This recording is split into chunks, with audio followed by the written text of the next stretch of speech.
મોતી હોસ્પિટલકાંડ બાદ આરોગ્ય મંત્રી એલર્ટ મોડમાં જોવા મળ્યા છે। ત્યારે આ કાંડના મોટા ભાગના આરોપીઓને પોલીસે ઝડપી પાડ્યા છે।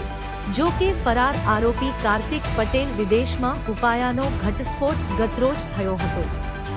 ગતરોજ પીએમજે યોજનાને લઈને ગાંધીનગરમાં આરોગ્ય વિભાગની મહત્વની બેઠક યોજાઈ હતી।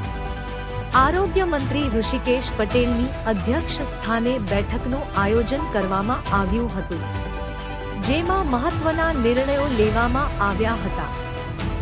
પીએમજેની આખી યોજના છે એનું ટોટલ મોનિટરિંગ સઘનતાથી થાય અને કોઈ પણ યોગ્ય દર્દીને તાત્કાલિક સારવાર પણ મળી રહે અને જે પ્લાન્ડ અને અનપ્લાન્ડ બંને સર્જરીની અંદર કેટલાક ચેકપોઇન્ટ્સની સાથે ચેકિંગ અને જે પીએમજેવાય સાથે એમ્પેનલ થયેલી હોસ્પિટલો માટેની પણ એસઓપી આપણે ટૂંક સમયમાં કરીશું। ભલે સમય જાય થોડો, પરંતુ આનું સ્ટ્રેન્થનિંગ કરવું ખૂબ જરૂરી હતું। એ આપણે આજે આ મિટિંગના અંતે આખી જે કહેવાય કે પહેલેથી છેલ્લે સુધી કાર્ડ કઢાવવાથી માંડી અને ટ્રીટમેન્ટ પછી એને ડિસ્ચાર્જ આખી પ્રક્રિયામાં ક્યાંય નાનો મોટો પણ લો ફોલ્સ ના રહી જાય અને ખોટી કોઈ પણ પ્રોસિજર પણ ના થાય કે ખોટા રૂપિયા પણ ના ચૂકવાય, એની આખી ચર્ચાઓ થઈ।